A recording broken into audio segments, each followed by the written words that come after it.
Baik, saudara-saudara, kita lanjutkan ke sesi kedua, dan di sesi kedua ini kita akan membicarakan tentang problem nasionalisme kita. Saya tidak ingin mengajak Anda diskusi tentang definisi yang menurut saya itu Anda bisa cari sendiri. Anda bisa googling, Anda bisa cari di berbagai jurnal, Anda bisa beli bukunya, dan itu tentu hal yang mudah bisa Anda akses. Tapi saya ingin Anda memahami beberapa persoalan yang mengancam nasionalisme kita. Dan tentu apa yang saya diskusikan ini tidak merupakan wajah sempurna dari ancaman itu. Ini hanya bagian kecil dari wajah ancaman itu. Baik, saya akan mencoba untuk memilah menjadi dua, dan ini sangat sederhana. Pertama, dari internal kita sedang mengalami ancaman itu. Apa bentuk ancaman? Itu tribalisme. Kita sedang sangat senang membangun fragmentasi di tengah-tengah kehidupan kita. Kita lebih senang mengedepankan primordialisme yang itu sangat mengancam terhadap nasionalisme kita. Primordialisme itu bisa atas nama suku, ras, agama, atau etnik. Terlalu banyak sudah hari ini kita melihat bagaimana masyarakat kita terpola atas nama ras itu, atau suku, atau agama, atau apalah namanya. Kita menjadi sangat agresif ketika kita berhadapan dengan suku yang berbeda. Anda bisa lihat bagaimana sekarang misal ada kelompok minoritas yang hari ini sedang dijadikan tempat menumpahkan kekesalan oleh sebagian yang mayoritas umpamanya hari ini. Anda lihat bagaimana di medsos masyarakat itu sangat rajin beternak kebencian kepada salah satu suku, etnik, atau agama yang lain. Tentu ini menjadi ancaman serius, saudara-saudara, dan Anda sebagai mahasiswa, apalagi mahasiswa di sekolah di perguruan tinggi Islam, Anda punya kewajiban yang cukup serius untuk mengembalikan rasa nasionalisme itu di tengah-tengah masyarakat kita, ketika masyarakat ini lebih senang dengan membangun fragmentasi dan memunculkan primordialisme di saat mereka tidak sadar bahwa nasionalisme mereka sedang dihancurkan. Nah, ini yang pertama, tentang tribalisme. Kita harus memahami itu. Saya pernah menjanjikan kepada Anda bahwa saya akan menceritakan bagaimana kasus konflik di Ambon misalnya. Ya, meskipun tidak semua konflik di Ambon itu lahir dari masyarakat saja, dan sebagian meyakini bahwa itu adalah rekayasa dari Jakarta untuk melahirkan kerusuhan, dan ketika kerusuhan itu terjadi ada sekelompok elit yang diuntungkan. Tentu itu bisa dicarikan pembenarnya argumentasi itu, tapi bahwa konflik di Ambon itu lahir dari ketidakbecusan negara mengelola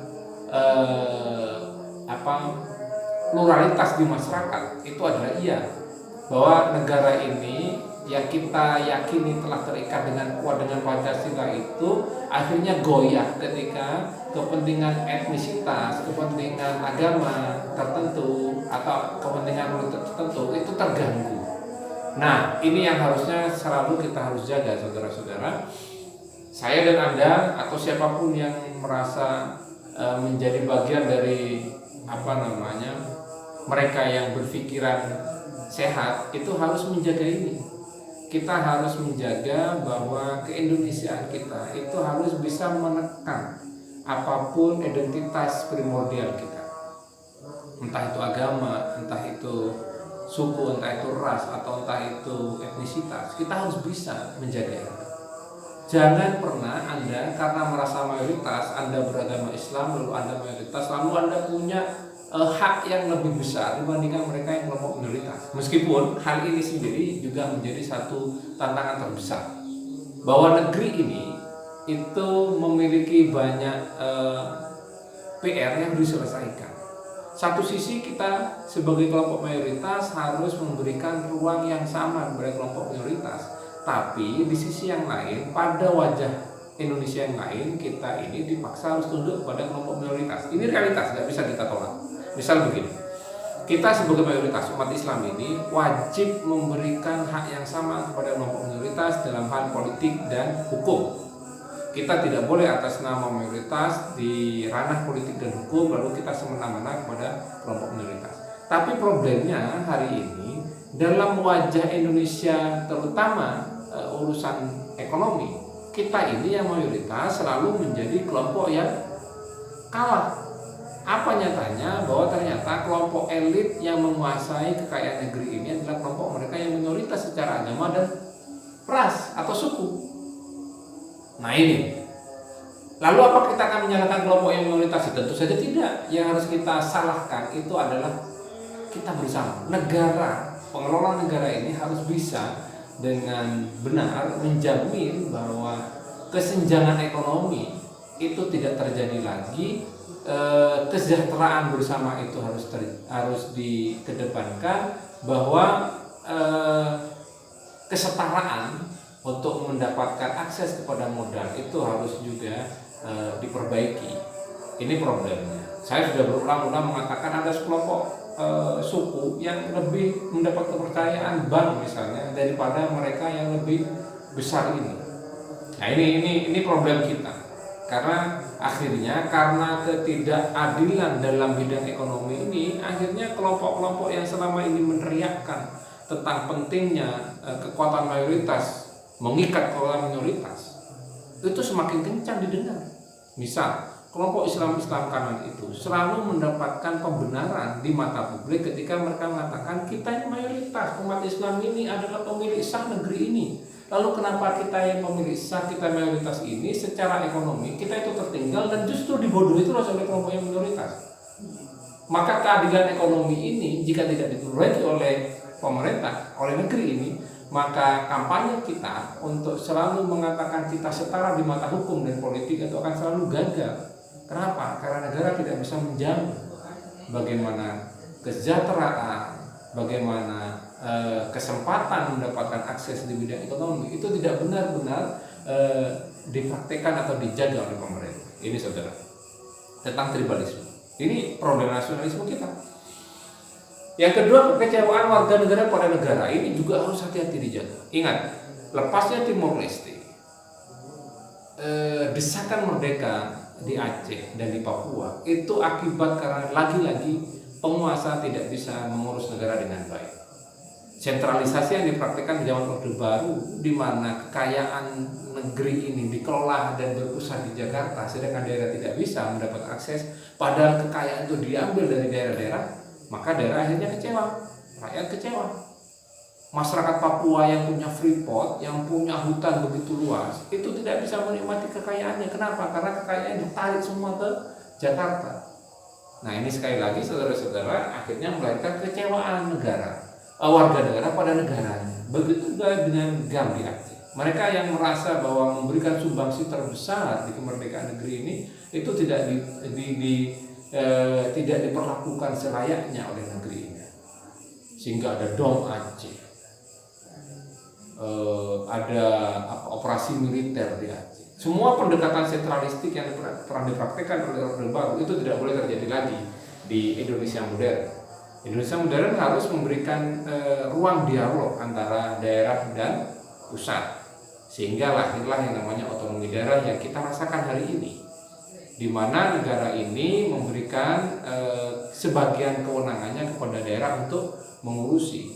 Pusat hanya ada sekitar berapa kewenangan, 4 mungkin, yang tidak diotak-atik, yaitu kewenangan finansial dalam bentuk moneter itu, lalu kewenangan hukum, agama, itu yang tidak boleh diambil oleh daerah.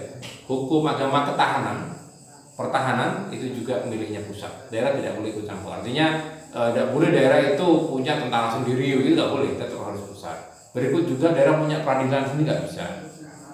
Semua itu vertikal, semua yang atur adalah pusat. Nah, kekecewaan warga negara pada negara ini sudah sedikit bisa kita tekan. Namun ada hal yang saudara-saudara perlu kita waspadai, dan ini yang menurut saya sedang menjadi penyakit utama dari nasionalisme kita. Apa itu? Generasi muda yang ahistoris. anak-anak muda kita yang tidak lagi bangga dengan Indonesia karena mereka tidak mengalami bagaimana masa-masa sulit perjuangan di masa sebelum kemerdekaan. Sedangkan sejarah kemerdekaan sendiri bukan sesuatu yang menyenangkan untuk mereka pelajari dan mereka dengarkan kembali. Mereka lebih senang melihat film-film atau drama-drama Korea. Mereka lebih senang dengan lagu-lagu yang tidak lagi mencerminkan nasionalismenya, tapi juga lagu-lagu dari luar. Dan itu hari ini saudara-saudara begitu parah menjangkiti anak-anak muda kita. Mereka sudah tidak kenal dengan pahlawan-pahlawan nasional. Yang mereka kenal adalah pemain sinetron dari luar negeri. Mereka lebih senang dengan para pemain bola misalnya daripada nama-nama para pejuang yang telah berjasa begitu besar terhadap negeri. Nah, generasi muda yang ahistoris ini ya, hari ini itu tentu adalah bagian dari tanggung jawab Anda sebagai bagian dari generasi muda yang terdidik dan memahami bahwa betapa pentingnya nasionalisme untuk kita terus pertahankan dalam diri kita masing-masing. Oke, itu yang internal. Tentu masih banyak sekali yang menjadi persoalan dari sisi internal negeri ini. Tapi ini saya cukupkan. Lalu kita pindah ke yang eksternal. Nah, ini yang eksternal ini juga tidak tidak semudah yang kita bayangkan. Ini justru jauh lebih menakutkan. Kenapa? Pertama, misalnya globalisasi.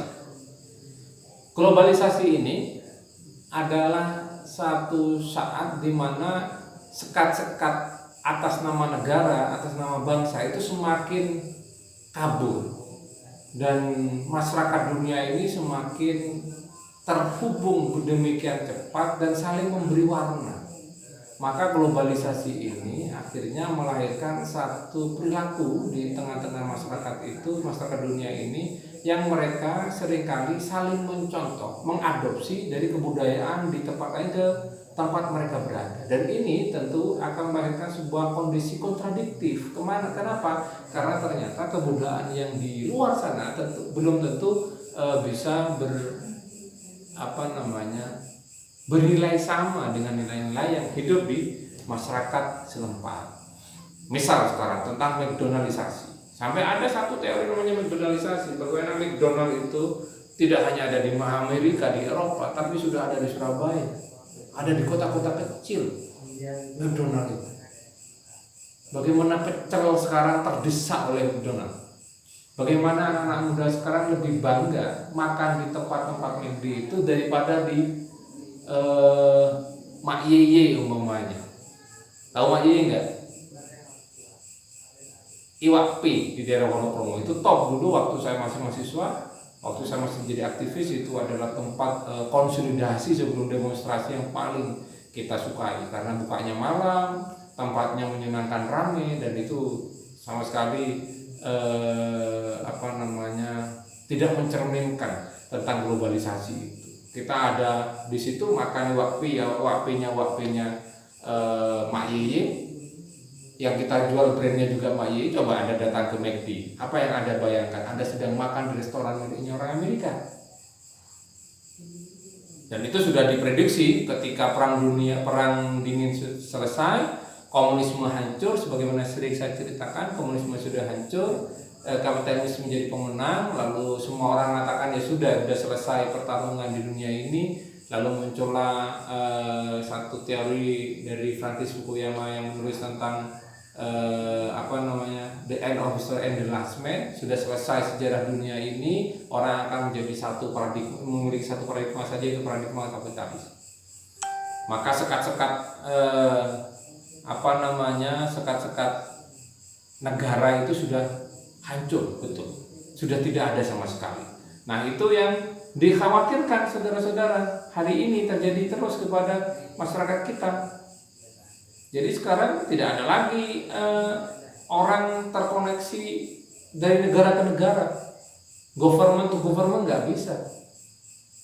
Apa yang Anda lakukan di sini bisa dibaca oleh siapapun yang ada di Amerika sana. Apapun yang Anda lakukan asalkan itu di media sosial kan bisa diakses oleh mereka yang ada di Afrika. Begitu juga yang mereka lakukan bisa diakses oleh anak-anak kita yang ada di Indonesia.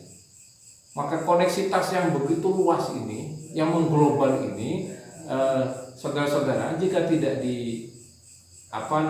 diantisipasi, itu sungguh akan bisa membahayakan rasa nasionalisme kita. Dan hari ini anak-anak kita sudah banyak menjadi korban. Coba Anda bisa lihat bagaimana anak kita lebih bangga memakai rambut yang dicat berwarna-warni, dengan punya bayangan cat rambutnya warna-warni, lalu punya bayangan itu akan sekeren orang-orang barat. Memaksakan kodratnya itu berubah dan mengikuti orang barat. Itu problem terbesarnya anak-anak kita, mohon maaf, itu hanya lebih senang mengikuti orang-orang barat itu dari perilaku dan tampilan luarnya saja. Mereka tidak pernah berusaha untuk bagaimana mempelajari kedisiplinan mereka, bagaimana mereka menghormati ilmu pengetahuan, bagaimana mereka itu cara belajarnya. Tidak. Yang mereka senangi dari orang-orang barat hanya tampilan luarnya saja. Dan ini adalah sebuah ironi yang luar biasa, saudara-saudara. Jika dibiarkan, ini akan betul-betul menghancurkan nasionalisme kita. Belum lagi tentang perang dagang dan perang ideologi dunia. Yang saya katakan perang ideologi ini tidak pernah selesai. Baik ideologi agama maupun ideologi politik, semua berebut. Ideologi agama, Anda bisa lihat bagaimana Islam transnasional namanya, karena kita semua Islam. Bagaimana Hizbut Tahrir itu menduplikasi cara berpikirnya Syekh Taqiyuddin An-Nabhani, lalu pemikirannya Syekh Taqiyuddin An-Nabhani itu ditransformasikan ke Indonesia, lalu para pejuang Hizbut Tahrir itu teriak-teriak bahwa Indonesia ini adalah tauhid, ini adalah sistem setan. Kenapa? Karena ini tidak mencerminkan keislaman. Karena dalam ajaran Islam, kalau ingin mendapatkan identitas keislaman dengan baik, maka harus semuanya berdasarkan Islam, termasuk salah satunya adalah dasar bernegara. Dan dasar negara itu kata mereka yaitu dengan sistem khilafah. Nah ini dia. Sekarang bertahu, ada lagi Wahabi banyak sekali yang itu bentuknya adalah ideologi di luar Islam Indonesia yang dipaksakan. Makanya saya ketika PBNU menyuarakan tentang Islam Nusantara, saya adalah orang yang sangat senang dengan ide itu. Bukan untuk mengatakan ada Islam baru, bukan. Bahwa kita butuh hari ini mempertahankan corak keislaman ala Indonesia ini, karena itu yang terbukti dapat mempertemukan antara Islam dan kebudayaan Indonesia. Kalau kita memaksakan Islam yang biasa dipraktekkan dalam praktek orang Arab, tentu dengan tradisi-tradisi Arab, lalu dipaksakan ke Indonesia, itu akan menjadi sebuah malapetaka. Yang terjadi apa? Saling menyalahkan. Yang terjadi apa? Mereka memaksakan budaya Arab menjadi Islam di Indonesia. Tentu ini adalah masalah. Dan itu sekarang saudara-saudara adalah masalah yang harus kita hadapi, dan ini adalah tanggung jawab kita, Anda terutama sebagai generasi muda Islam. Oke, lalu bagaimana ini satu kasus dengan Papua misalnya ya. Kalau umpamanya nasionalisme itu hanya dikatakan ada kesamaan bentuk fisik, bagaimana dengan Papua? Ini kan sempat jadi masalah besar juga. Sampai hari ini itu belum selesai sebenarnya tentang Papua. Nah, ada pengertian lain yang bisa mengatakan bahwa tidak ada masalah tentang Papua itu, yaitu satu paham nasionalisme yang menempatkan sisi teritorial atau wilayah sebagai batasan paling utama. Dan oleh karena itu, karena Papua itu sudah diikat dengan satu kesatuan teritori yaitu namanya Indonesia, maka tentu Papua menjadi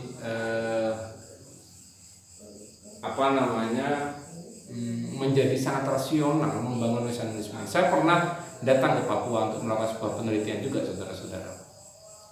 Jadi di sana itu memang problem utamanya adalah sebagian masyarakat Papua merasa terjajah atau dijajah oleh Jawa. Jadi mereka masih punya bayangan orang-orang Jawa itu adalah para penjajah kepada mereka. Jadi tidak saya temukan sebenarnya di sana itu ada diskriminasi agama. Tidak tahu di tempat lain ya, karena saya hanya datang di Jayapura, lalu ada satu distrik, satu kabupaten namanya Kairo. yang berbatasan langsung dengan Papua Nugini, punya 5 kecamatan Kiron itu, di situ saya tidak temukan ada diskriminasi agama. Bahkan saya temukan beberapa masjid dibangun oleh jemaah gereja, yang gereja dan masjid itu bergandengan. Masjidnya dibangun oleh jemaah gereja, atau bahkan ada yang dibangun oleh para pendeta masjidnya. Menurut saya ini adalah sebuah cerminan sebenarnya di Papua itu toleransi beragama luar biasa diterapkan dengan baik. Tapi bahwa karena ada kecemburuan ekonomi, karena orang Papua itu merasa kekayaan alam mereka itu dikeruk lalu dibawa ke Jawa, mereka punya bayangan bahwa Jawa atau orang-orang Jawa itu adalah penjajah bagi mereka. Karena itu pernah ada kejadian pengusiran atau bahkan kejahatan kemanusiaan yang dialami oleh orang-orang Jawa yang dilakukan oleh sebagian masyarakat Papua yang terprovokasi oleh isu-isu penjajahan Jawa tadi itu. Baik, saudara-saudara, lalu bagaimana dengan hubungan dengan nation state, dengan negara bangsa? Ya tentu ketika kita bicara tentang nasionalisme, pada saat itu juga kita bicara tentang sebuah negara bangsa. Bangsa sendiri itu nasionalisme sendiri itu sering juga dipahami sebagai sebuah paham kebangsaan yang menekankan satu ideologi kecintaan kepada bangsa. Ingat bahwa nasionalisme itu adalah selalu mengarahkan rakyatnya atau mengikat rakyatnya agar memiliki satu rasa, yaitu rasa cinta kepada bangsa. Itu adalah kata kunci dari nasionalisme. Maka berbicara nasionalisme pada saat itu juga kita harus bicara tentang negara bangsa. Oke, saya sudah sampaikan di situ. Lalu ada satu kesimpulan bahwa negara bangsa itu adalah satu istilah politik yang berarti warga negara yang tinggal di suatu negara juga merupakan satu bangsa yang sama. Jadi suku bangsanya hanya satu, suku bangsa. Karena ada suku yang lebih kecil dari suku bangsa, ada etnik yang lebih kecil dari suku bangsa, begitu. Jadi itu akhirnya diikat menjadi suku bangsa Indonesia. Negara kebangsaan modern adalah negara yang bentukannya disahkan pada semangat kebangsaan atau nasionalisme. Jadi negara kebangsaan atau negara bangsa itu harus berangkat dari semangat nasionalisme, yaitu pada tekad satu masyarakat untuk membangun masa depan bersama di wilayah satu negara yang sama, walaupun warga masyarakat tersebut berbeda-beda agama, ras, etnik atau golongan. Jadi masyarakat di negara bangsa itu harus mencerminkan kesamaan sikap mereka untuk bersepakat menjadi satu bangsa, satu negara bangsa yang mereka itu harus meleburkan dirinya, melepaskan baju-baju etnisitas, baju-baju agama, ras itu di dalam satu kesatuan namanya negara bangsa. Ini penting saudara-saudara. Kita menjadi Indonesia berarti pada saat itu kita harus menjadi Indonesia seutuhnya. Menjadi Indonesia seutuhnya. Karena itu kenapa para cendekiawan Muslim Indonesia seperti Cak Nur, Nurholis Majid, seperti Gus Dur itu selalu meneriakkan pentingnya menjadi Indonesia. Tidak hanya sekedar menjadi Islam, tapi menjadi Indonesia. Dan betapa mereka, para cendekiawan Muslim itu punya keyakinan menjadi Indonesia itu adalah bagian dari ajaran menjadi Islam. Bahwa Islam itu menganjurkan kita menghormati bangsa, itu adalah ajaran yang bisa berkonsekuensi pahala kepada kita. Karena itu Anda jangan khawatir ketika menjadi Indonesia dan Anda berusaha menjadi warga negara yang baik, menjalankan konstitusi Indonesia, menjalankan Pancasila dengan baik, itu sama dengan bahwa Anda sedang menjalankan keislaman Anda dengan baik pula. Itu saudara-saudara. Baik, itu saya juga sampaikan bagaimana proses terbentuknya nation state, tapi itu saya anggap cukup dan Anda bisa mengakses banyak informasi tentang problem nasionalisme dan bagaimana nation state terbentuk di negeri ini. Tapi saudara-saudara, bahan diskusi yang saya buat ini melalui PowerPoint ini silakan Anda baca, nanti kita diskusikan di hari Selasa. Begitu saudara-saudara yang bisa saya sampaikan. Akhirnya assalamualaikum warahmatullahi wabarakatuh.